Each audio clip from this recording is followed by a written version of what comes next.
We are here to discuss FST 9 paper 1 starting with first question. अगर देखें तो permutation combination से related question दिया हुआ है और उसमें आगे प्रोबेबिलिटी हमें यूज करनी है। तो कुछ इस तरीके का है। इंटीग्रेशन वर्ड में देखें कि क्या क्या चीजें यूज होती हैं, तो कुछ इस तरीके का है।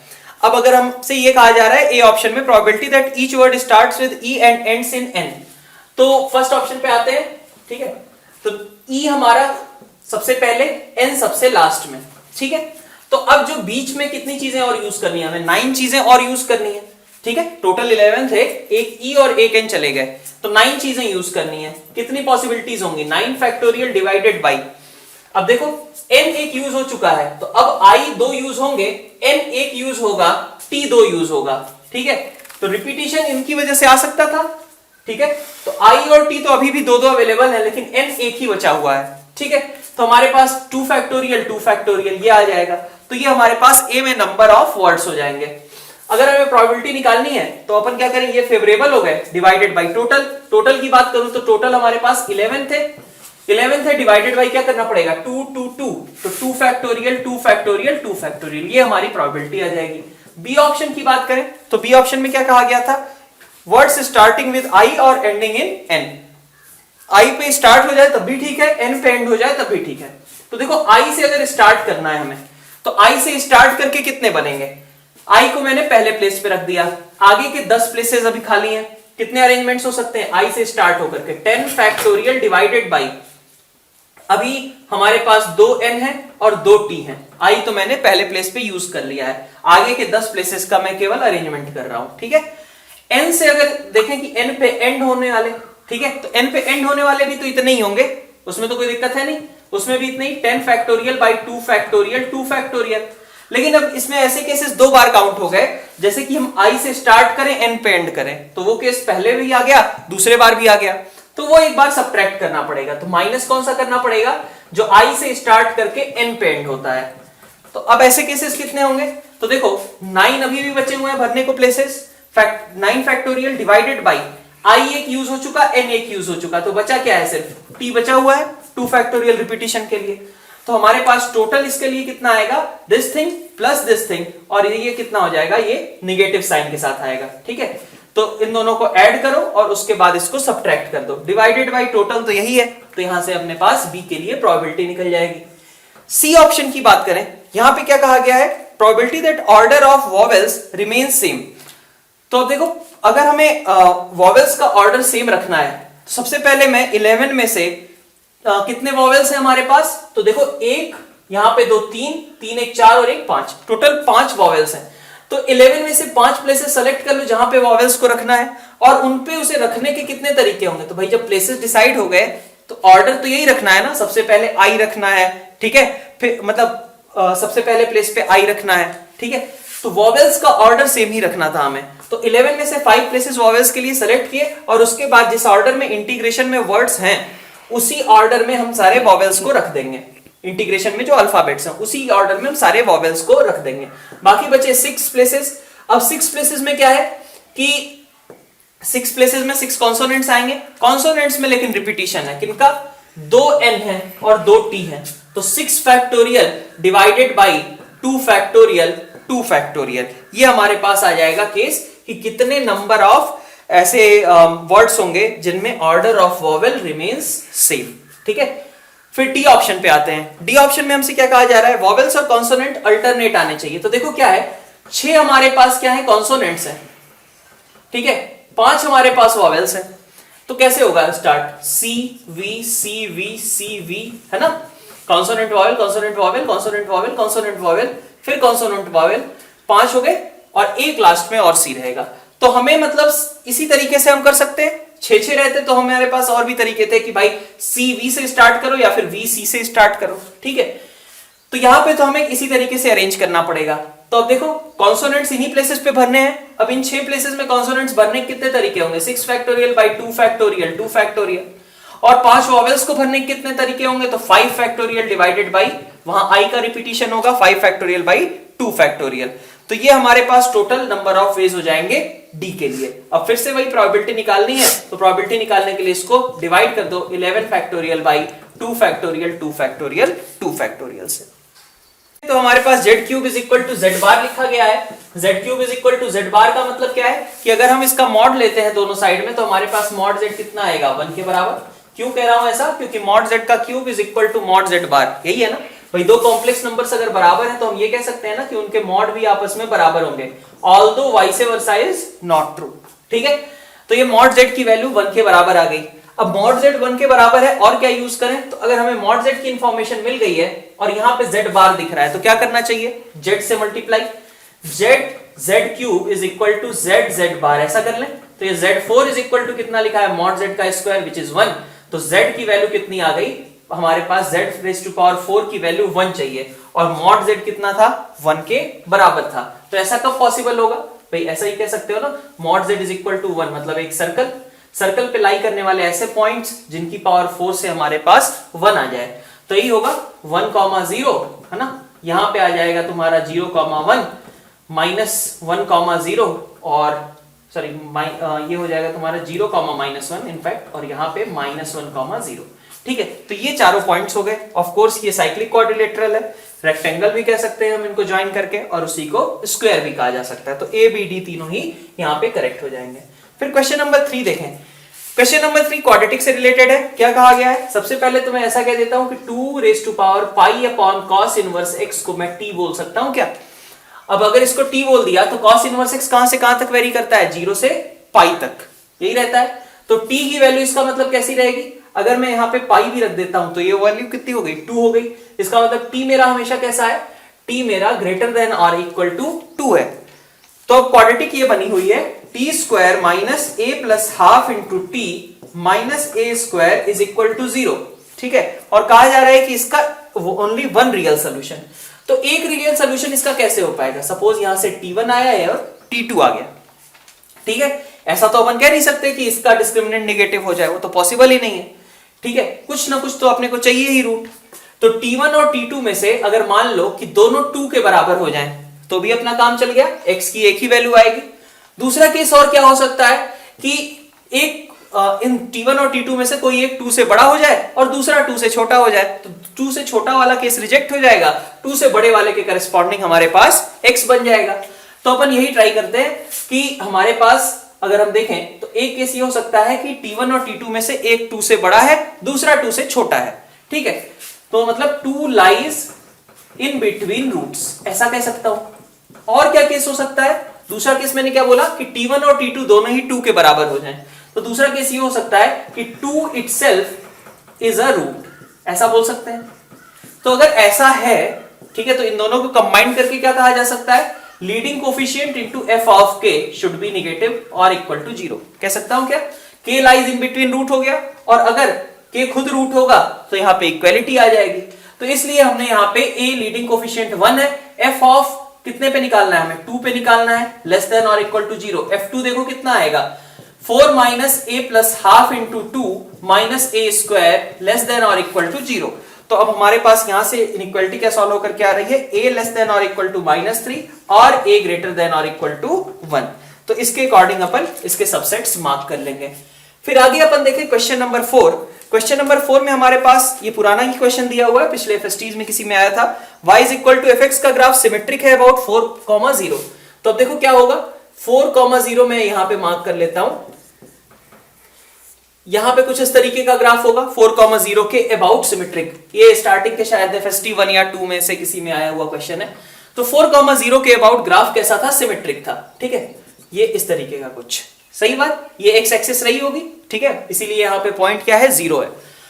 तो अब आगे अपन कह रहे हैं कि f इनवर्स 2010 और -2010 की बात की जा रही है। तो सपोज यहां पे 2010 आता है, ये ऐसा पॉइंट है जिसका y कोऑर्डिनेट 2010 था। ठीक है, तो इसका x कोऑर्डिनेट मैंने 4 + a मान लिया, 4 + a, 2010 था ये। ठीक है, तो जब -2010 पे पहुंचूंगा, जैसे 4 से a स्टेप आगे गया तो ये पॉइंट मिला, तो 4 से a स्टेप पीछे आकर के मुझे क्या मिलना चाहिए, 4 - a -2010 मिलना चाहिए, क्योंकि ग्राफ तो इस पॉइंट के अबाउट कैसा था, सिमेट्रिक था। इसका मतलब f inverse 2010 which is 4 + a -2010 that is 4 - a, 4 + a 4 - a का सम कितना हो गया, 8 के बराबर। अब बी ऑप्शन पे आते हैं। बी ऑप्शन में हमसे क्या कहा जा रहा है, -2010 से 2018 तक इंटीग्रेशन कर रहे हैं। तो ऐसे समझो कि -2010 से 0, ठीक है, -2010 से इनफैक्ट 4 तक, ठीक है, x का एक पार्ट लिया हमने -2010 से 4 तक, ठीक है। जितना पोर्शन बनेगा वही पोर्शन तो फिर से बनेगा ना 4 से 2018 में, बस यहां पे निगेटिव साइड में था, यहां पे पॉजिटिव साइड में होगा। देखो ये 2014 यूनिट्स, यहां पे भी 2014 यूनिट्स, तो दोनों साइड जब सिमेट्रिक कर्व ही है, यहां पे निगेटिव यहां पे पॉजिटिव, तो कैंसिल आउट होकर के क्या बन जाएगा, 0 के बराबर। फिर अपन सी ऑप्शन देखें। सी ऑप्शन में हमारा f डैश एट -100 पॉजिटिव है, क्योंकि देखो इनिशियली क्वेश्चन में कह रखा है कि फंक्शन कैसा है 1 1, तो इसका मतलब कि f डैश अगर एक पॉइंट पे पॉजिटिव है तो हर एक पॉइंट पे कैसा रहा होगा, पॉजिटिव ही रहा होगा, सही है बात, पॉजिटिव या फिर 0 रहा होगा।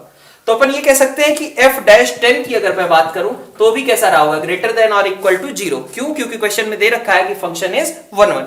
अब इसका अगर मैं डिस्क्रिमिनेंट लिखूं सी वाले का तो कितना आएगा, f डैश 10 का होल स्क्वायर आएगा प्लस क्या आ जाएगा 4f डैश 10, तो ये तो पॉजिटिव है ही, ये भी पॉजिटिव हो गया, इसका मतलब कि ये भी हमारे पास हमेशा रियल रूट्स ही एग्जिस्ट करेंगे। फिर अपन डी ऑप्शन देख लेते हैं। डी ऑप्शन में क्या था, f डैश 10 दिया हुआ है, f डैश -2 की वैल्यू पूछी गई है, तो फिर से सिमेट्री 4 से 6 स्टेप आगे जाकर के जिस तरीके का ग्राफ है उसी तरीके का ग्राफ 4 से 6 स्टेप पहले भी रहेगा, तो इसका मतलब कि f डैश की जैसे कहा जा रहा है कि 4 + 6 will be equal two of course f dash 4 - 6, या फिर ऐसे अपन लिख लें पहले f dash 4 plus f of 4 + x और f ऑफ 4 - x, इसके बीच में क्या डिफरेंस था, एक माइनस साइन का, ठीक है। 4 + a पे जो वैल्यू आती थी, 4 - a पे जो वैल्यू आती थी, ये दोनों एक दूसरे के बस निगेटिव्स थे, तो डिफरेंस अगर डिफरेंशिएट करते हो f dash 4 + x plus f dash, यहां से आ जाएगा f डैश 4 - x इनफैक्ट, ठीक है, ये दोनों आपस में क्या होंगे, बराबर होंगे, इसलिए अपन कह सकते हैं कि डी ऑप्शन भी इसका करेक्ट है। में हमारे पास जो डिफरेंशियल इक्वेशन दी गई है, ठीक है, तो अब इसमें यहाँ पे एक ट्रिक यूज हो रही है, ये कि इनिशियली ये इसको किसी भी तरीके से हम रिप्रेजेंट नहीं कर पा रहे हैं जो अपने नोन फॉर्म्स हैं, तो अपन ने इसमें क्या करना है कि x² y² इस टर्म से डिवाइड कर देना है। जब डिवाइड करोगे तो क्या आएगा हमारे पास term, dy/y² minus dx/x² is equal to, बल्कि ऐसा कह लो कि यहाँ पे y आ जाएगा 1/y minus 1/x dy is equal to 0, यही वाली चीज आ जा रही है। अब देखो 1/y माइनस 1/x, और यहाँ पे क्या लिखा हुआ है, उसी का डिफरेंशिएशन, तो इसको t मान लेते हैं, 1/y माइनस 1/x, इसको मैंने मान लिया t, ठीक है बात। तो अब देखो ये क्या बन जाएगा, ये बन जाएगा तुम्हारा dt, ठीक है, बल्कि माइनस साइन के साथ बनेगा, -1/y² dy plus 1/x² dx, ये आएगा ना dt की वैल्यू। तो अपन कह लें कि इसका एक्सप्रेशन क्या हो गया, ये आ गया तुम्हारा -dt के बराबर, सही है। फिर माइनस आ गया साथ में y, और इसकी जगह पे कितना आ गया t dy is equal to कितना है, 0 के बराबर। तो अपन क्या कह सकते हैं, -dt/t कर लो, बल्कि एक साइड हो जाएगा -dt/t minus y dy is equal to 0, तो यहां से बन गया -ln t, ठीक है, -y²/2 इज इक्वल टू, कोई इंटीग्रेशन कांस्टेंट ऐड कर दो, ln c लिख दिया हमने, ठीक है। t क्या था, बेसिकली t था अपना 1/y माइनस 1/x, तो अपन लिख लेते हैं इसको ln 1/y minus 1/x plus ln c is equal to कितना है, y², बल्कि -y²/2, ये है एक्सप्रेशन। तो ln के आर्गुमेंट में x minus y/xy plus y²/2 is equal to ln c, यही चीज लिखी गई है, तो इसका मतलब बी ऑप्शन तो करेक्ट है। अब इसको कन्वर्ट करके भी लिख लेते हैं, तो कन्वर्ट करके ln अगर हटाते हो तो ऑफ कोर्स तुम्हारा डी ऑप्शन भी यहां से करेक्ट आ जा रहा है। फिर अपन 6th क्वेश्चन पे चलते हैं। 6th क्वेश्चन में क्या कहा गया, अब ये भी क्वेश्चन पुराने FST का ही है, rod of length 2 units whose one end is 1 0 -1 and other end touches the plane। तो यहां पे रॉड है, ठीक है, एक प्लेन था, एक एंड दिया हुआ है रॉड का एक एंड कितना है 1 0 -1, ठीक है, और इस तरीके की रॉड है सपोज। अब क्या कहा जा रहा है कि ये किसी प्लेन को टच करती है, इस प्लेन को x - 2y + 2z + 4 is equal to 0 को टच करती है, ठीक है, और रोटेट किया जा रहा है। तो ऑफ कोर्स अगर इस तरीके की रॉड है, प्लेन पे रोटेट करोगे तो क्या फॉर्म करेगा, एक कोन फॉर्म करेगा। अब उस कोन का जो अगर हम कहें कि ट्रांसवर्स लेंथ, ठीक है, l जो है, l की वैल्यू कितनी होगी, तो ये वाली रॉड की जो खुद की लेंथ है उसी के बराबर होगी। रॉड की लेंथ कितनी है, 2 यूनिट्स है, ठीक है। अब जब ये अपन इस तरीके का कोन फॉर्म करेंगे, ठीक है बात, कोन फॉर्म करने पे ये हाइट आएगी, तो हाइट का मतलब क्या हुआ 1 0 -1 से इसकी डिस्टेंस, तो लेंथ ऑफ परपेंडिकुलर निकाल लेते हैं। Length of perpendicular from this point to this plane will be equal to mod of 1, फिर यहां पे -2 + 4 डिवाइडेड बाई कितना हो जाएगा 3, तो इसकी वैल्यू कितनी आ जाएगी हमारे पास 1 के बराबर। ये लेंथ ऑफ परपेंडिकुलर हो गया। लेंथ ऑफ परपेंडिकुलर अगर 1 है, ठीक है, तो ये वाली लेंथ कितनी हो गई, ये लेंथ हो गई हमारे पास √3, ये 2 था ये 1, तो ये कितना हो गया √3। तो अगर हम एरिया टोटल वॉल्यूम अगर निकाल ले तो 1/3 pi r² that is 3 into h is equal to 1, तो यहां से कितना आ जाएगा v की वैल्यू पाई के बराबर आ जाएगी। फिर अपन बी ऑप्शन पे जाते हैं। बी ऑप्शन में area of region with the rod traces on the plane, तो प्लेन पे क्या ट्रेस हुआ है, एक सर्कल ट्रेस हुआ है जिसका रेडियस कितना था √3, तो एरिया कितना आना चाहिए 3 पाई, तो बी ऑप्शन रॉन्ग हो गया। सी ऑप्शन यही चीज कही जा रही है, √3 के बराबर होगा। डी ऑप्शन में क्या कहा जा रहा है, सेंटर ऑफ रीजन, मतलब इस सर्कल का सेंटर निकालना है, तो सर्कल का सेंटर मतलब यहां से फुट ऑफ परपेंडिकुलर निकाल लो, तो चाहे तो फुट ऑफ परपेंडिकुलर निकाल ले जाओ फॉर्मूले से, या फिर यहीं से अपन देख लेते, तो अपन ऐसा भी कह सकते हैं ना कि इस पॉइंट तक पहुंचने के लिए क्या करना होगा, इससे चलना होगा, इस पॉइंट से नॉर्मल की डायरेक्शन में। इस प्लेन के नॉर्मल की डायरेक्शन क्या है I - 2j + 2k, तो हमें जो पॉइंट मिलेगा m पॉइंट कह लो क्या होगा 1 0 -1 प्लस माइनस कितने यूनिट्स चलने हैं 1 यूनिट्स चलने हैं, और किस डायरेक्शन में, नॉर्मल की डायरेक्शन में। नॉर्मल की डायरेक्शन क्या है, तो नॉर्मल की डायरेक्शन है 1 मतलब I कह लो -2j प्लस, ठीक है, I - 2j + 2k divided by कितना, यूनिट वेक्टर ले रहे हैं तो 3 ले लिया। तो हमारे पास यहां से दो पॉसिबिलिटीज हैं, एक तो हमारे पास है 1 + 1/3 4/3 हो जाएगा, 0 - 2/3 -2/3 हो जाएगा, और एक हो जाएगा -1 बल्कि +2/3, तो -1 + 2/3 कितना हो जाएगा 1/3। ये वाला एक पॉइंट हो सकता है, और दूसरा पॉइंट जब माइनस साइन अगर मैं लूं तो वो कितना हो जा रहा है 2/3, ठीक है, यहां पे 1 - 1/3 0 + 2/3 और -1 के साथ बन जाएगा तुम्हारे पास -5/3। तो अब देख सकते हो ये वाला पॉइंट प्लेन की इक्वेशन को सेटिस्फाई कर रहा है, नीचे वाला ये वाला प्लेन की इक्वेशन को नहीं सेटिस्फाई कर रहा है, इसका मतलब यही क्या रहा होगा, फुट ऑफ परपेंडिकुलर रहा होगा। तो इस तरीके से यहाँ पे ए, सी और डी तीनों ही ऑप्शंस अपने पास करेक्ट हो जाएंगे। क्वेश्चन नंबर 7 देखें तो सबसे पहले हमें यहाँ पे एक फ्रैक्शनल पार्ट वगैरह का ग्राफ बनाना है, वो सबसे पहले हम बना लेते हैं। -1 से 1 के बीच ही बनाना है क्योंकि लिमिट्स दे रखी है x की -1 से 1। तो अपन ये देखते हैं कि -1 से 1 के बीच फ्रैक्शनल पार्ट ऑफ x कुछ इस तरीके का बनेगा, ठीक है। हमें क्या करना था, ये तो मॉड x का ग्राफ हुआ, मॉड x का फिर फ्रैक्शनल पार्ट लेना था, तो फ्रैक्शनल पार्ट यही रह जाएगा 0, यहाँ पे 1 है ना, यहाँ पे -1, तो यही रह जाएगा अपने पास। फिर इसमें से 1 सब्ट्रैक्ट करना है, तो 1 अगर सब्ट्रैक्ट करते हो तो क्या होगा 1 यूनिट नीचे आ जाएगा, तो कुछ इस तरीके का बनना चाहिए था, ऐसा कुछ, ठीक है। लेकिन अब हमें उसका फिर से मॉड लेना है, तो ये जो निगेटिव साइड में हमने बनाया है वो फ्लिप होकर के ऊपर बन जाएगा, मतलब फाइनली अगर हम कहें तो हमारे पास इसकी मिरर इमेज आएगी, इसकी मिरर इमेज कुछ इस तरीके की बन जाएगी। ये -1 हो गया, ये 0 हो गया, ये वाला पॉइंट 1 हो गया। फिर आगे क्या कहा जा रहा है, एक हमारे पास क्वाड्रेटिक दिया हुआ है, वो क्वाड्रेटिक क्या है बेसिकली, तो क्वाड्रेटिक है y = कह लो 2x² - 7x + 5 डिवाइडेड बाई 5, यही है। तो अगर हम -1 पे देखें और 1 पे देखें तो थ्रू आउट ही कैसा है, पॉजिटिव है। अपन 0 पे अगर देखें तो 0 पे इसकी वैल्यू भी 1 के बराबर ही है। तो एक बार को मैं थोड़ा सा इसको फिर से करेक्ट करते हुए बनाता हूं, ये ऐसा कुछ करवा जाएगा हमारे पास, ये 0,1 से ही पास कर रहा है, ठीक है, तो इस तरीके का कुछ करवा जाएगा। अब हमें निकालना क्या है, -1 और 1 के बीच में जो एरिया बाउंड हुआ है, मतलब ये वाला एरिया चाहिए, और इधर इन दोनों के बीच का एरिया हमें फाइंड आउट करना है। क्या करना होगा, अगर मैं लेफ्ट साइड के कर्व की बात करूं, लेफ्ट साइड के एरिया की, उसको रिप्रेजेंट किया गया है A1 से, तो A1 का एरिया क्या आएगा -1 से 0, ठीक है। ऊपर कर्व कौन सा रह रहा है, यही 2x² - 7x + 5/5, ठीक है, पॉजिटिव रह रहा है ना हमेशा। माइनस करना पड़ेगा हमें क्या, ये वाले ट्रायंगल का एरिया, तो भाई ये ट्रायंगल कितना एरिया ले रहा था, ये ट्रायंगल 0 यहाँ पे 1, मतलब 1 ये हाइट है 1 ये है, तो टोटल एरिया कितना ले रहा था, हाफ ले रहा था। तो ये मेरे पास A1 की वैल्यू होगी, A1 यहां से इंटीग्रेट करके निकाल सकते हैं अपन, कितना आएगा, तो 1/5, यहां से 2x² का इंटीग्रेशन कर लो, 2 × x³ - 7x² + 5x, यही होगा। लिमिट्स कहां से कहां तक रख रहे हैं, -1 से 0 -½ यहां पे लगा दिया।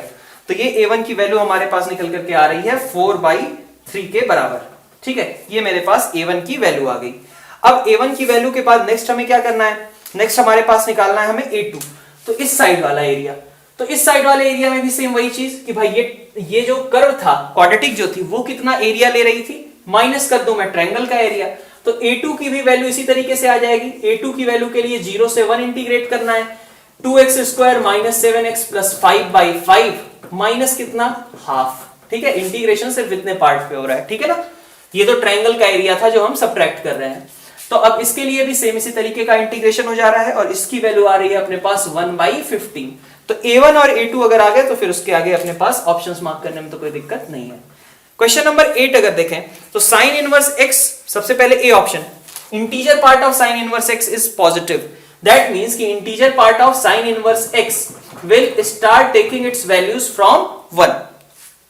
तो साइन इनवर्स x अगर 1 से बड़ा है तो साइन इनवर्स x कहां से कहां तक जा सकता है, it can be in between 1 to π/2, that's it, इसके बाहर तो कुछ जा नहीं सकता। तो x कहां से कहां तक जाएगा, x जाएगा तुम्हारा मिनिमम sin 1 और मैक्सिमम कितना होगा 1। तो a की वैल्यू बेसिकली कितनी है, sin 1 है, और b की वैल्यू कितनी है, 1 है। अब हमसे पूछा क्या जा रहा है, cos inverse b plus a, cos inverse b plus a। ठीक है बात, तो cos इनवर्स b की बात करूं मैं, यहां पे 1 और ये रहा अपने पास sin 1। ठीक है बात, हाँ, तो b की जगह पे अपन क्या रखेंगे, cos इनवर्स 1 रख देंगे। ठीक है, a की जगह पे क्या रखेंगे, sin 1 रखेंगे।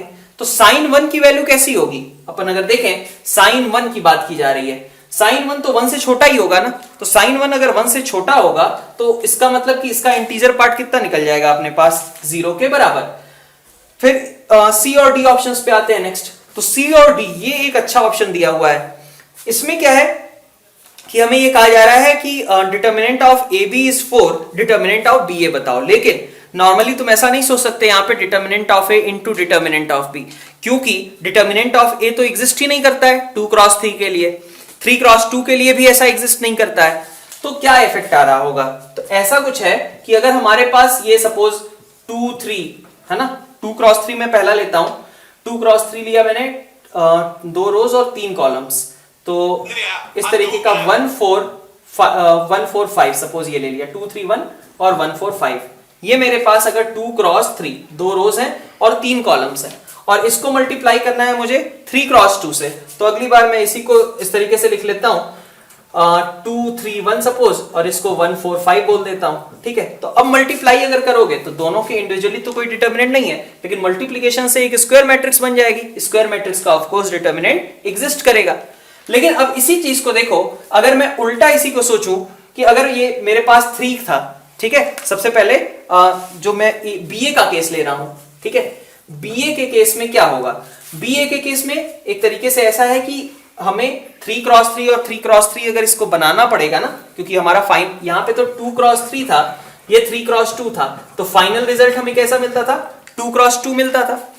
लेकिन अगर हम उल्टा देखेंगे, मतलब जब हम 3x2 और 2x3 से बनाएंगे, ठीक है, 3x2 और 2x3 से जब बनाएंगे तो फाइनल रिजल्ट हमें क्या मिलेगा, 3x3 मिलेगा।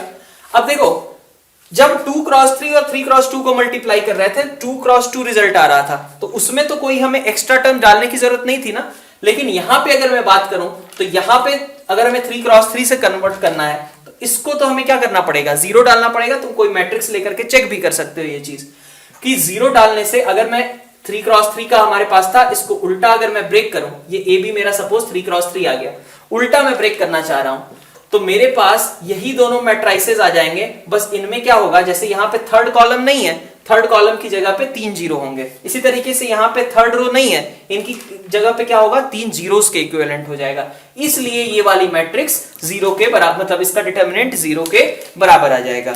तो ये अपने पास एक अच्छा ऑप्शन है, C और D में से ये वाला तुम्हें, मतलब ये थ्योरेटिकली भी तुम्हारे पास ये इंफॉर्मेशन याद होनी चाहिए आगे। 9 देखें तो हमारे पास कुछ इस तरीके का क्वेश्चन दिया हुआ है, सोल्यूशन ऑफ ट्रायंगल से रिलेटेड। तो अब इस क्वेश्चन में देखो, सबसे पहले तो राइट साइड वाली चीज तुम्हारी चमकनी चाहिए कि summation cos A, summation cos A cos B और प्रोडक्ट ओवर कॉस ए। मतलब कि इसको मैं कह सकता हूं k square 1 plus cos A 1 plus cos B 1 plus cos C, यही लिखा हुआ है। ठीक है, अब इधर देखते हैं अपन, इधर क्या था, ए बी बी सी सी ए, यहां पे भी बी सी, ठीक है। तो अपन एबीसी से डिवाइड कर लेते हैं। एबीसी से डिवाइड करने पे क्या होगा, कम से कम यहां से भी cos A cos B cos C यही चीजें दिखाई देगी। तो के स्क्वायर बाई एबीसी कर लिया, इधर भी एबीसी से डिवाइड किया तो 1 upon A plus 1 upon B plus 1 upon C plus summation over cos A by A, यही आ गया, ठीक है। अब कंपेयर करते हैं, कंपेयर करेंगे तो यहां पे क्या लिखा हुआ है, 1 प्लस कॉस ए, ठीक है, 1 प्लस कॉस ए बाई ए, ठीक है, इसका समेशन इज इक्वल टू इधर क्या लिखा हुआ है, तो के स्क्वायर बाई एबीसी, एबीसी को भी अगर डिस्ट्रीब्यूट ही कर दो 1 प्लस कॉस ए बाई ए का प्रोडक्ट, ऐसा ही कुछ है, ठीक है, इनका प्रोडक्ट। तो अब इसको सिंप्लीफाई करते हैं, 1 प्लस कॉस ए बाई ए, ये कितना बन जाएगा, ऊपर बन गया 2 sine square 2 cos square A by 2, 2 cos square A by 2, और ए को लिख लिया मैंने 2r साइन ए, ठीक है। तो इसको 4r sine A by 2 cos A by 2 बोल देते हैं, समेशन ले लिया। तो समेशन लेने के बाद ही कितना बन जाएगा, समेशन लेने के बाद ये बन जाएगा कॉट ए बाई 2, ठीक है बात, cos by sine, cot A by 2 और नीचे कितना है 2r है, तो summation cot A by 2 divided by 2r is equal to इधर कितना है के स्क्वायर, इसके प्रोडक्ट की मैं बात करूं तो इसी को मैंने सिंप्लीफाई किया था अभी, कितना आया था ये cot A by 2 divided by 2r, इनका प्रोडक्ट, ठीक है। तो अब देखो के स्क्वायर, ठीक है, अच्छा 2r को मैं बाहर निकाल लेता हूं तो 8r क्यूब बाहर निकलेगा, क्योंकि cot A by 2 by 2r cot B by 2 by 2r cot C by 2 by 2r, तो 8r क्यूब बाहर निकलेगा, बाकी होगा product over cot A by 2, ठीक है। इस 2r को मैं बाहर निकाल लेता हूं, ये तो केवल 1 अपॉन 2r निकलेगा क्योंकि ये समेशन में था। तो अब समझो product over cot A by 2 और summation over cot A by 2, ये जो आइडेंटिटी है अपनी उसके अकॉर्डिंग ये दोनों कैसे होते हैं, आपस में बराबर होते हैं।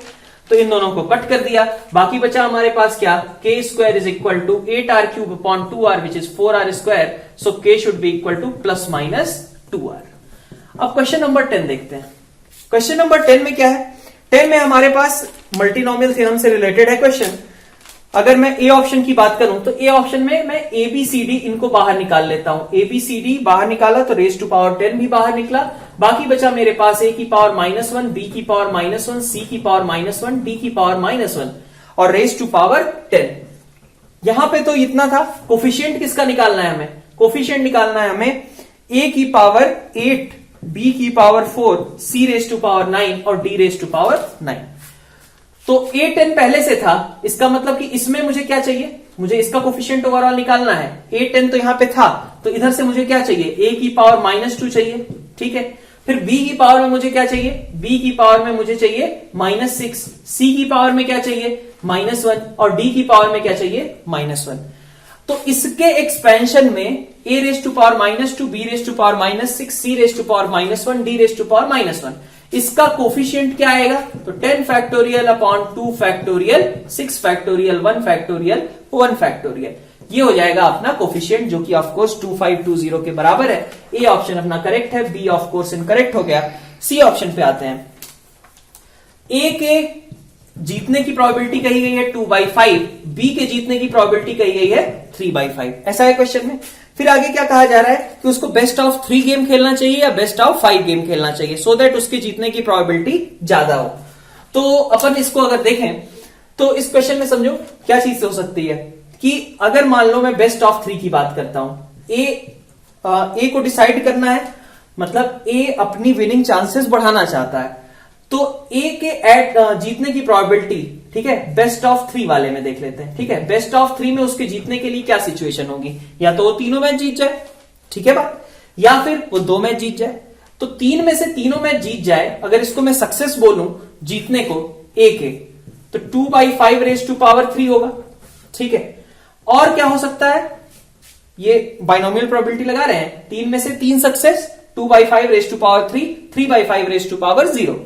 नेक्स्ट 2 सक्सेस हो तो 3C2 2/5 स्क्वायर और इंटू 3/5 रेज टू पावर 1, ये हो जाएगा।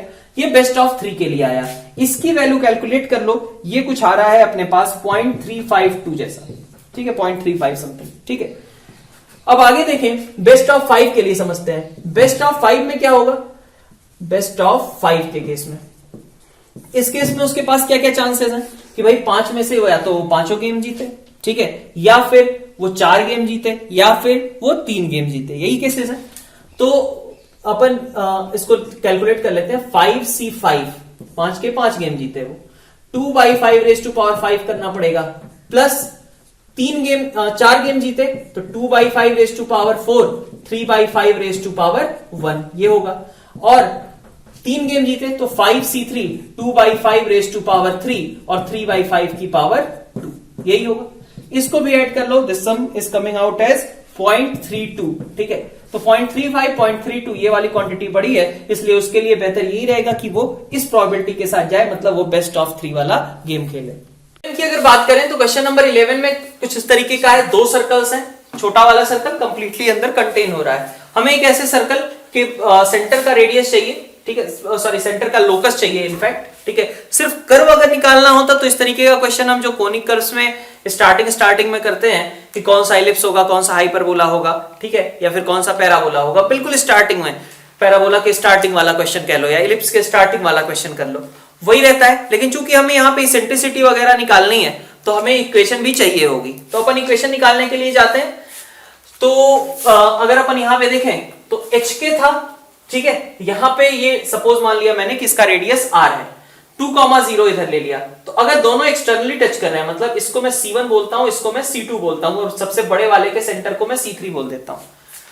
तो C1 और C2 वाले दोनों सर्कल्स अगर टच होंगे एक्सटर्नली, तो इसका मतलब कि उनके रेडियस का सम उनके सेंटर्स के बीच की डिस्टेंसेस के बराबर होगा। तो h-2 का whole square plus k square should be equal to r+1, कह सकता हूं इतना, ठीक है, r+1 का इनफैक्ट होल स्क्वायर ये बन जाएगा, ठीक है, h-2 का whole square plus k square is equal to r+1 का होल स्क्वायर।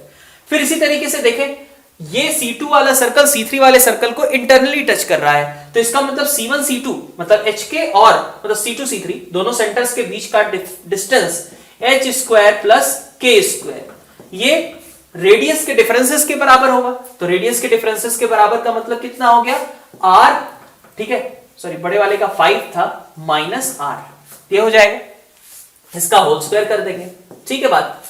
अब अपन इन दोनों का डिफरेंस ले लेते हैं, ठीक है। डिफरेंस क्यों ले रहे हैं, क्योंकि इससे हमें दिख रहा है कि k एलिमिनेट हो जाएगा। तो अगर दोनों का डिफरेंस लेते हो तो तुम्हारे पास क्या टर्म आ जाएगी, h स्क्वायर माइनस h-2 का होल स्क्वायर। तो ये कितना हो गया तुम्हारा, ये आ गया तुम्हारे पास 4h, ठीक है, -4, इसके बराबर आ जाएगा h square minus h square minus 4h plus 4। तो ये आ गया, अपन इसमें से बेसिकली इसको सब्ट्रैक्ट कर रहे हैं, और इधर कितना आ जाएगा, 5 माइनस r का होल स्क्वायर मतलब r square minus 10r plus 25 minus r square plus 2r plus 1। तो ये बन गया तुम्हारा r स्क्वायर कैंसिल आउट, यहां से -12r और प्लस साथ में 24, तो 4h minus 4 is equal to -12r plus 24। तो यहां से h पे अपन कमेंट कर सकते हैं, 4 और 24 एक साइड ले आओ, h minus 7 is equal to -3r। तो बेसिकली अगर अपन कहें r को हटाना था, r को हटा करके अपन क्या लिख सकते हैं, 7 माइनस h/3, ये r की अपने पास वैल्यू आ गई। अब r अगर आ चुका है हमारा, हमें यहाँ पे लोकस निकालना था, तो कोई दिक्कत नहीं, फिर तो हम डायरेक्टली केवल इसमें सब्स्टिट्यूट कर दें। सब्स्टिट्यूट करोगे, किसी भी एक में सब्स्टिट्यूट कर लो, हमारे पास एक्सप्रेशन वहां से कितना बन जा रहा है वो देख लेते हैं। 8 इंटू कुछ इस तरीके का h-1 whole square plus 9k square is equal to 72, ये हमारे पास एक्सप्रेशन आ रहा है, जो कि ऑफ कोर्स किसका इक्वेशन है, इलिप्स का, plus y square by 8 is equal to 1, ये हो गया। अब इस इलिप्स का हमें फोकस वगैरह निकालना है, इसेंट्रिसिटी निकालनी है, तो चलो इसेंट्रिसिटी निकालने का काम √1 minus b square by a square 8/9, तो यहां से इसेंट्रिसिटी 1/3 आएगी, इसका मतलब ऑप्शन सी रिजेक्ट हो गया। अब लेंथ ऑफ मेजर एक्सिस की बात करते हैं। मेजर एक्सिस की लेंथ 2a 6 के बराबर है, ऑफ कोर्स यहां से अपन कह सकते हैं ना a3 है b4 है, तो 2a 6 के बराबर है, ये बात तो कोई दिक्कत नहीं है। फिर आगे बढ़ते हैं, अपन इलिप्स का फोकस भी निकालना है। तो देखो इलिप्स का सेंटर अगर मैं कहूं 1,0 है, ऐसा ही कुछ है ना इलिप्स, बस ज्यादा कुछ खास शिफ्टिंग नहीं की गई है। अपना जो यहाँ पे 0,0 होता था उसकी जगह 1,0 है, बाकी ओरिएंटेशन तो यही है। तो 1,0 से हमें a स्टेप आगे a स्टेप पीछे जाना पड़ेगा। तो अगर मैं फोकस की बात करूं तो क्या होगा, 1 प्लस माइनस a, 0, तो 1 e कितना है 3 है, e कितना है 1/3 है, तो इसका मतलब कि 2,0 और 0,0 ये दोनों फोकस हो जाएंगे। और क्या बताना है, डी ऑप्शन में एक ऑक्सिलरी सर्कल भी निकालना था।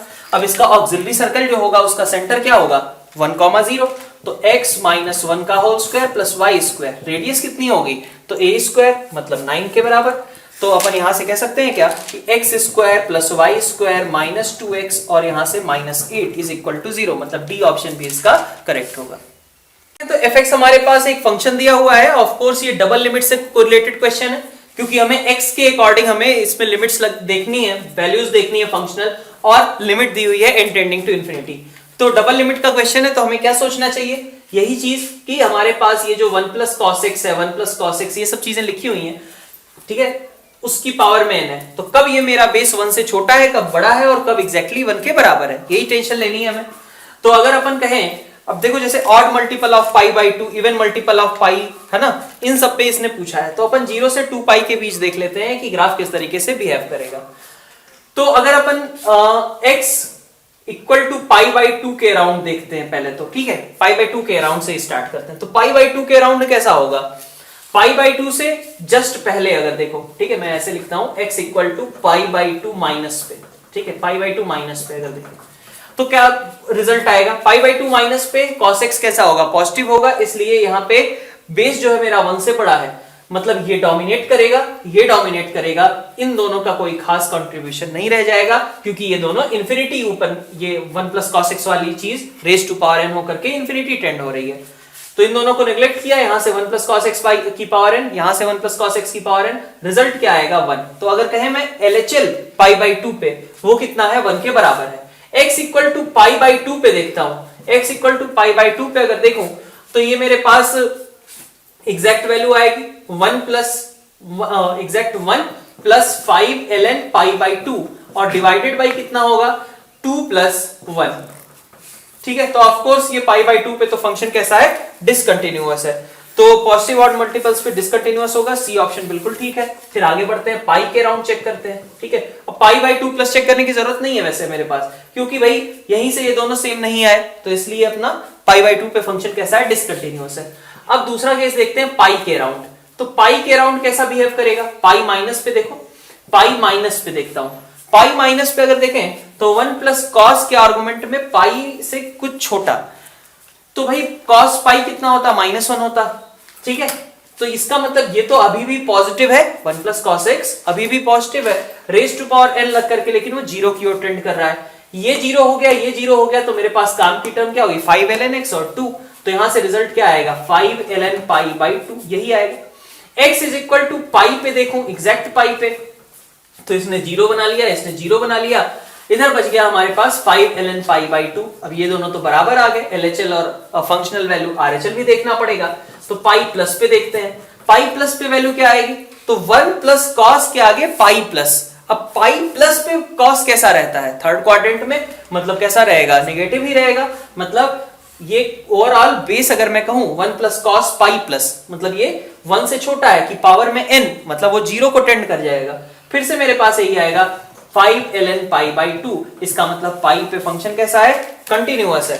अब एक बार और देख लेते हैं अपन 2 पाई पे, ठीक है, 2 पाई के अराउंड, तो 2 पाई माइनस, ठीक है, 2 पाई माइनस पे देख लेते हैं कितना, किस तरीके का बिहेवियर है। तो उस समय cos x कैसा रहेगा, पॉजिटिव रहेगा, ठीक है बात।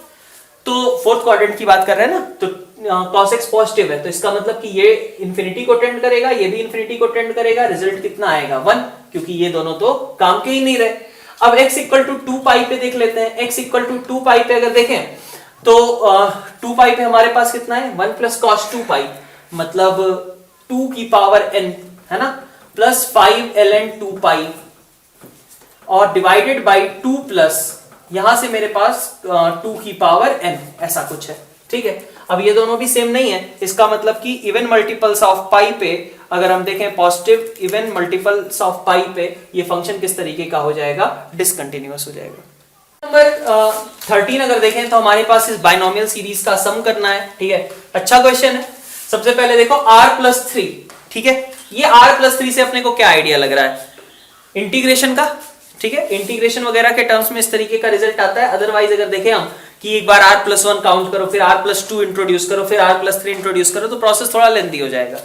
तो इंटीग्रेशन वाली चीज यूज करें। इंटीग्रेशन कैसे करेंगे, नीचे r+3 आ रहा है, r+3 ले आने के लिए क्या करना चाहिए, हम अगर मान लो कि NCR इंटू एक्स स्क्वायर, मतलब अपन इसकी बात कर रहे हैं 1 + x की पावर n, ठीक है, इंटू एक्स स्क्वायर, इसमें जब इंटीग्रेट करेंगे तो अब हमारे पास क्या होगा, सभी की पावर में, ठीक है, क्या टर्म आएगी देख लो एक बार, NC0 x की पावर n, ठीक है, प्लस NC1, ठीक है, या फिर x की पावर 0 से स्टार्ट करता हूं, NC0 x की power 0, NC1 x plus NC2 x square, NC3 x cube, है ना, अप टू इसी तरीके से कहां तक, NCn x की पावर n। एक्स स्क्वायर से मल्टीप्लाई कर दिया तुमने, तो एक्स स्क्वायर से मल्टीप्लाई करने से क्या फर्क आ जाएगा, देखो यहां पे बन जाएगा NC0 x square plus NC1 x cube plus NC2 x की पावर 4 प्लस NC3 x की power 5 up to NCn x की पावर में n+2, ये आ जाएगा। अब देखो जब इसको इंटीग्रेट करोगे तो आप समझ सकते हो, यहां पे जो पहले x की पावर 0 था, या फिर यहां पे कहें कि NCR की वैल्यू अभी 0 है, इंटीग्रेट करने पे क्या हो जाएगी, x³/3, ठीक है, तो नीचे 3 आ जाएगा, 0 के नीचे 3, यही चाहिए था ना हमें, 0 के नीचे 3 आ जाएगा, 1 के नीचे क्या आ जाएगा, 4 आ जाएगा, 2 के नीचे क्या आ जाएगा, 5 आ जाएगा, मतलब अपने काम की टर्म बन चुकी है। अब लेकिन इसमें एक और दिक्कत है, कहां से कहां तक इंटीग्रेट करें, तो ऑफ कोर्स हमें 0 से 1 के बीच इंटीग्रेट करना होगा, सीरीज का सम करते टाइम हम 0 से 1 में ही ज्यादातर इंटीग्रेट करते हैं, और यहां पे चूंकि हमें x की जगह पे फाइनली जैसे x³/3 आ गया, तो हमें क्या चाहिए, 0 से 1 में इंटीग्रेट करूंगा तो वो x भी अपना एलिमिनेट हो जाएगा, x भी नहीं कहीं दिखेगा, तो ये इस तरीके का प्रोसेस होगा। अब एक और चीज बचती है, ये n की पावर r कैसे ले आए, तो n की पावर r ले आने का सिंपल सा तरीका है भाई, अगर मैं मान लो यहां पे 1 + x बाई n की पावर में n लेता हूं, इंटू एक्स स्क्वायर करता हूं, ठीक है, एक बार को मैं इसको नेक्स्ट स्टेप में लिख ले रहा हूं, 1 + x बाई n की पावर में n इंटू एक्स स्क्वायर, तो ये मेरे पास क्या बन जाएगा, summation over NCR upon n की पावर r, ये बन जाएगा, और इंटू एक्स स्क्वायर है। अब इसको भी मैंने कहा कि इसको मैंने 0 से 1 में इंटीग्रेट करना था, ठीक है, तो 0 से 1 में इंटीग्रेट करना था, तो यहां पे मेरे पास r+3 भी आ जाएगा, ठीक है, तो मुझे बेसिकली ये वाली चीज कैलकुलेट करनी थी। ऑफ कोर्स इसके लिए हमें कंडीशन डालनी पड़ेगी कि लिमिट n जो है, अगर देखा जाए limit n tends to infinity, तो हमें बेसिकली क्या कैलकुलेट करना है, 0 से 1 x स्क्वायर में अलग कर दे रहा हूं क्योंकि लिमिट मुझे n पे लगानी है, limit n tending to infinity 1 + x/n raise to power n, ठीक है, ये कितना आएगा, तो ये तुम यहां से कैलकुलेट कर सकते हो, x², ठीक है, ये 1 रेज़ टू पावर इंफिनिटी वाला फॉर्म है, e की पावर x बना देगा, ये dx, x² e की पावर x dx, इंटीग्रेशन हमें करना है 0 से 2 और इसकी वैल्यू निकालनी है, तो बाई पार्ट्स लगा के सॉल्व करेंगे, ये वैल्यू कुछ e-2 आ जाएगी, ठीक है, e-2 आ जाएगा। अब इसको हमें बस इनइक्वालिटी बतानी है, e-2 मतलब ये लगभग 0.7 के लगभग होगा, 1 से छोटा होगा, 2 से छोटा होगा, 3/2 से भी छोटा होगा, और हाफ के कंपैरिजन में कहें तो बड़ा होगा। तो इस तरीके से हमारे पास ए ऑप्शन करेक्ट है, बी ऑप्शन भी करेक्ट है, और सी ऑप्शन भी करेक्ट है। देखें अगर 14, तो fx हमारे पास एक फंक्शन दिया हुआ था, मैंने उसका डिफरेंशिएशन और डबल डिफरेंशिएशन लिख दिया है। अब आगे क्वेश्चन में क्या है कि f' कब इंक्रीज कर रहा है, मतलब f" कब पॉजिटिव है, तो भाई ऐसे समझो, पहले मैं केस लेता हूं जब a पॉजिटिव था, अगर a पॉजिटिव था तो कब इंक्रीज करेगा, जब 2a - 6x, एक बात कहें कि 2a - 6x पॉजिटिव होना चाहिए, ग्रेटर देन और इक्वल टू 0, तो x इस केस में कैसा आएगा, लेस देन और इक्वल टू a/3। दूसरा केस क्या हो सकता है कि ये वाली चीज पॉजिटिव हो, तब भी अपना काम बन जाएगा, तो यहां पे हमारे पास क्या आएगा, a भी कॉमन निकाल लो, बचा हमारे पास ax+2, चूंकि a पॉजिटिव है तो ax+2 भी कैसा होना चाहिए, पॉजिटिव होना चाहिए, तो x कैसा आएगा, लेस देन ग्रेटर देन और इक्वल टू इनफैक्ट -2/a, यही होगा, ठीक है। तो अब देखो x a/3 से छोटा है, ठीक है, अच्छा ये कब कंडीशन थी, जब x पॉजिटिव था, तो x पॉजिटिव, a/3 भी कैसा है, पॉजिटिव ही है ना, a पॉजिटिव था, a/3 भी कैसा है, पॉजिटिव है, तो इन दोनों कंडीशंस का इंटरसेक्शन लेना होगा ना भाई, ये कब लिख रहा हूं मैं, जब x पॉजिटिव था, और यहां से आ रहा है मेरे पास x लेस देन और इक्वल टू a/3, तो 0 से बड़ा a/3 से छोटा, तो 0 से a/3 ये वाला पोर्शन अपने पास आएगा, ये पोर्शन वैलिड भी है क्योंकि a/3 एक पॉजिटिव क्वांटिटी थी, तो ये इंटरवल का कोई मीनिंग भी है। फिर आगे देखें, x अगर -2/a से बड़ा है, अगर -2/a से बड़ा है, और ये कंडीशन कब थी, जब x निगेटिव है, तो अगर x निगेटिव है मतलब लेस देन 0 और ग्रेटर देन और इक्वल टू -2/a। ये क्वांटिटी खुद भी कैसी है, ये एक निगेटिव क्वांटिटी है क्योंकि a कैसा था, पॉजिटिव था। तो यहां पे अगर हम कहें इसका और इसका इंटरसेक्शन -2/a से लेकर के 0, ये पोर्शन आ जाएगा। तो ये इंटरवल हो गया जिसमें ये इंक्रीजिंग है। अब a लेस देन 0 की बात करते हैं। a लेस देन 0 में समझो, अगर मैं a को लेस देन 0 कहता हूं तो 2 इंटू समथिंग निगेटिव -6, यहां पे x कैसा रख रहा हूं मैं, पॉजिटिव, तो ये क्वांटिटी तो हमेशा कैसी हो गई, नेगेटिव हो गई ना। 2a - 6x मेरा हमेशा ही नेगेटिव हो गया क्योंकि a नेगेटिव रखा तुमने, x तुम कब रख रहे हो, पॉजिटिव रख रहे हो। तो ये नेगेटिव था, ये नेगेटिव रख दिया, रिजल्ट कैसा हो गया, नेगेटिव हो गया। तो इधर से तो कोई सोल्यूशन नहीं एग्जिस्ट करेगा। अब दूसरी बात करते हैं इसकी। इसमें देखो e की पावर ax, वो तो कैसा है, पॉजिटिव है। a से मल्टीप्लाई कर दिया तो a तो कैसा था, नेगेटिव था। और बाकी साथ में क्या बचा हुआ है, ax + 2। ठीक है, तो चलो ये क्वांटिटी कैसी है, नेगेटिव। अब मैं इस पे आता हूं, ax + 2 पे। ठीक है, a मेरा नेगेटिव था, x मैंने कैसा रखा है, नेगेटिव रखा है।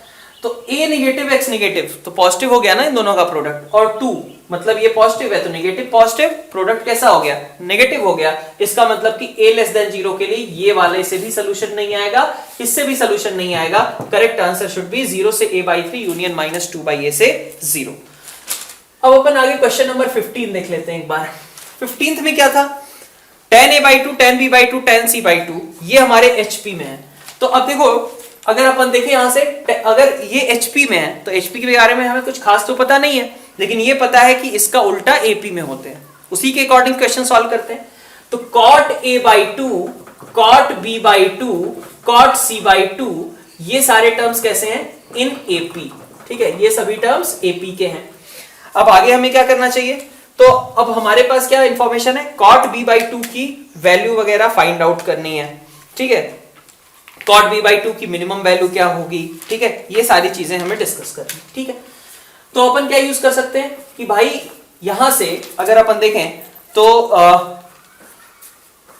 cot a/2 cot b/2 cot c/2 AP में है, तो अपन कह सकते हैं क्या कि cot a/2 plus cot b/2 plus cot c/2, ये रिजल्ट कितना हो जाएगा अपने पास, 3 cot b/2, इसके बराबर ही होगा। ठीक है, और यही किसके बराबर होगा भाई, ये तो आइडेंटिटी होती है ना, this is again equal to cot a/2 cot b/2 cot c/2, triangle के लिए ऐसा बोल सकते हैं। ठीक है, ये दोनों आपस में बराबर थे और ये किसके बराबर था, 3 cot b/2 के बराबर। तो ये मैं रख सकता हूं cot b/2 कैंसिल, बचा मेरे पास cot a/2 into cot c/2 is equal to 3।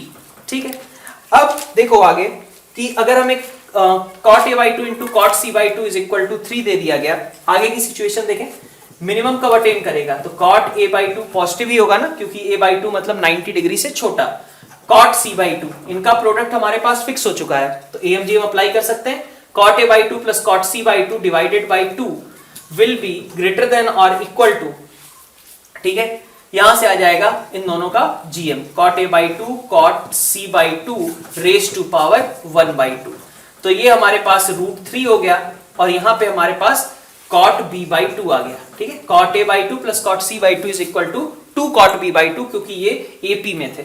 तो cot b/2 is greater than और इक्वल टू √3। इसके बेसिस पे अपन कह सकते हैं कि B का angle cot b/2 can be equal to √3, ये भी सही है, और cot b/2 can be equal to 2, ये भी सही है, क्योंकि इससे बड़ा भी हो सकता है। ये सिचुएशन कब क्रिएट होगी, जबकि A और C दोनों आपस में ऑफ कोर्स बराबर होंगे, तो इसकी मिनिमम वैल्यू तभी अटेन होगी जबकि ये दोनों आपस में बराबर हो, that means A is equal to C।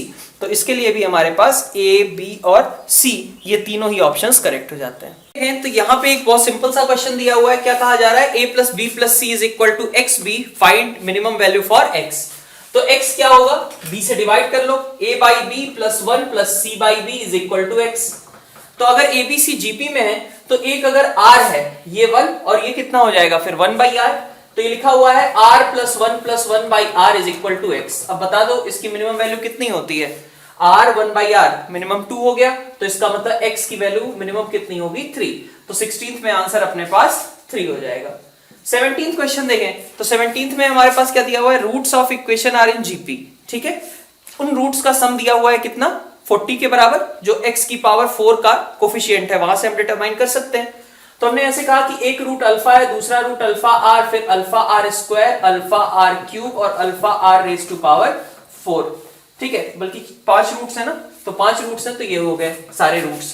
Is equal to कितना आ रहा है, इज इक्वल टू 40 दिया हुआ है। रेसिप्रोकल्स का सम कहें तो रेसिप्रोकल्स का सम है अपने पास 1 by alpha, 1 by alpha R, 1 by alpha are square up to 1 by alpha are raise to power 4 is equal to कितना, ये दिया हुआ है 10।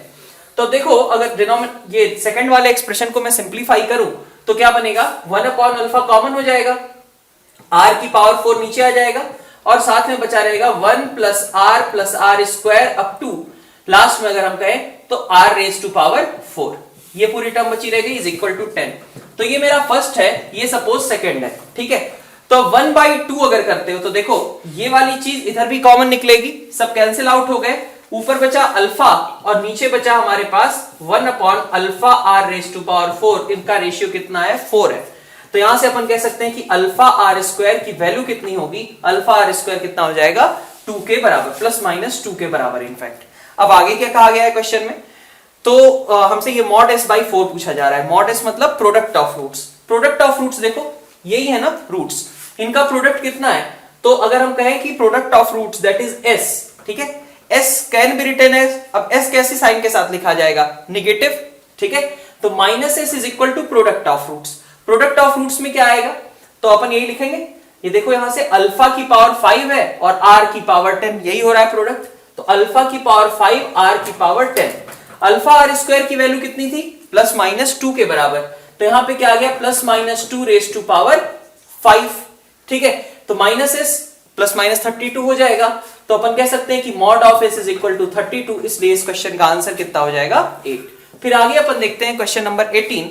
18th क्वेश्चन में क्या कहा जा रहा है, स्पीड ऑफ x, ठीक है, a bus burns petrol something litre per kilometre if cost of petrol दिया हुआ है, अदर कॉस्ट का मतलब क्या है, वो फिक्स चार्जेस जैसी चीजें, कि भाई अगर मान लो t आवर्स चलेगा तो कुछ ना कुछ अलग से जैसे खर्चे हैं, जैसे सैलरी वगैरह हो गई, इन सबको हमें उसमें काउंट करना है। ठीक है, तो खैर क्वेश्चन पे आते हैं। क्वेश्चन में क्या कहा जा रहा है कि speed for journey 75 kilometre, total 75 kilometre अपने को ट्रेवल करना है। सपोज स्पीड में x रखता हूं तो कितना टाइम लेगा, टाइम लेगा 75 बाई x।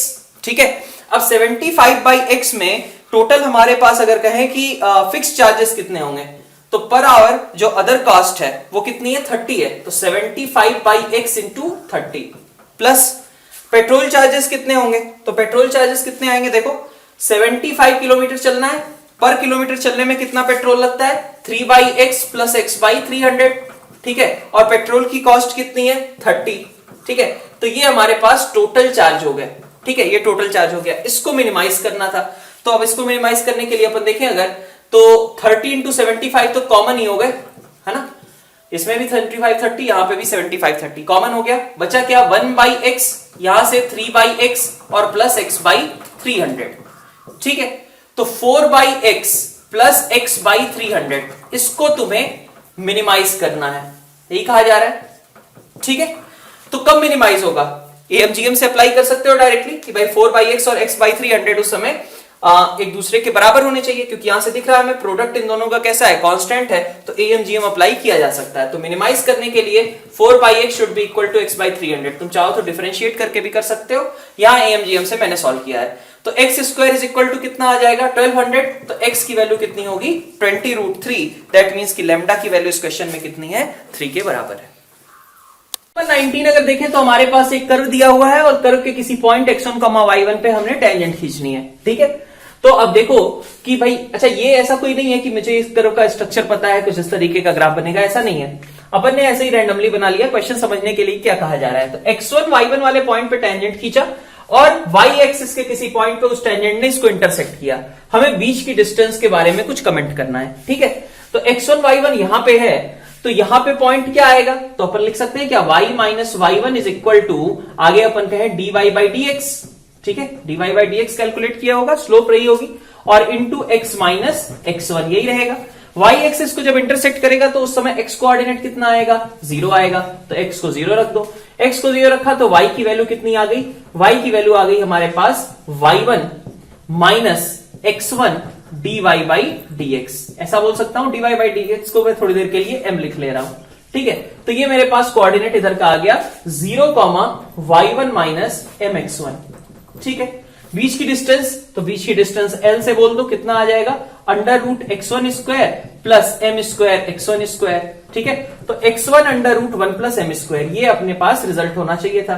अब हमें रखना क्या है, यहाँ पे m की वैल्यू रखनी है, तो m की वैल्यू मतलब इसको डिफरेंशिएट करना होगा, डिफरेंशिएशन अपन कर लेते हैं। dy बाई dx, इसकी वैल्यू कितनी आएगी, तो a बाई 2 कॉमन हो गया, ठीक है। ln a plus under root a square minus x square, तो इसका डिफरेंशिएशन कितना आएगा, तो 1 upon a plus under root a square minus x square, ठीक है। और इसका फिर से डिफरेंशिएशन करो, इसका डिफरेंशिएशन कितना हो जाएगा, under root a square minus x square का बेसिकली कितना आएगा, under root a square minus x square था, तो a square minus x square की पावर माइनस हाफ हो गया, ठीक है।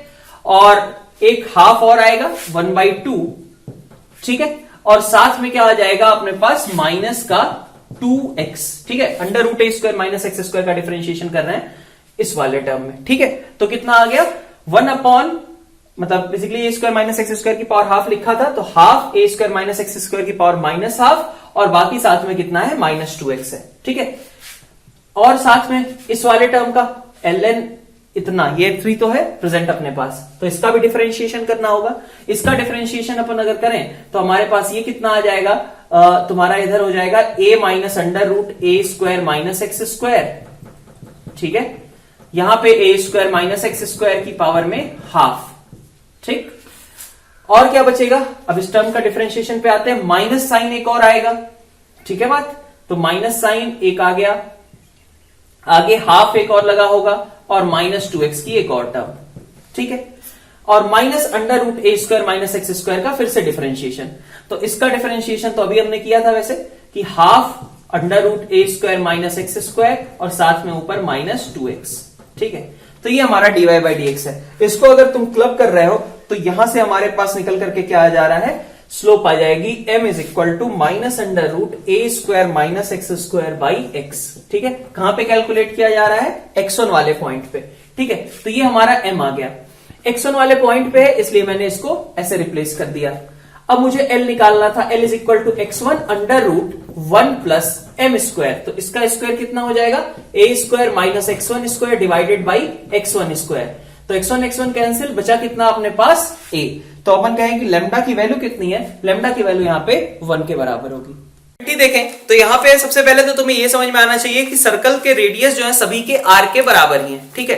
तो अगर सर्कल के सभी के रेडियस r है, मान लो ये 2 सर्कल्स है ना, और इन दोनों सर्कल्स पे मैंने ये कॉमन टेंजेंट खींचा, ठीक है। तो सेंटर्स को ज्वाइन करूंगा मैं, तो भाई ये जो सेंटर को ज्वाइन करने वाली लाइन है और इधर टेंजेंट जो होगी, वो दोनों आपस में कैसे होंगे, पैरेलल ही होंगे ना।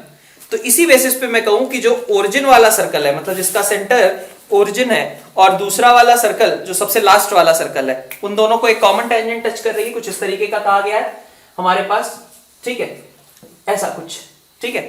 दोनों की चूंकि रेडियस सेम है, सॉरी दोनों की रेडियस सेम है, तो इसका मतलब कि ये जो लाइन होगी वही इसके भी पैरेलल होगी। अब यहां पे ये लाइन क्या है, 0,0, और इधर ये पॉइंट कौन सा है, 2,1, ठीक है। तो ये लाइन की इक्वेशन क्या है, y is equal to x by 2। तो अगर इसकी स्लोप हाफ है तो ये ऊपर वाली लाइन की भी स्लोप क्या होगी, हाफ होगी।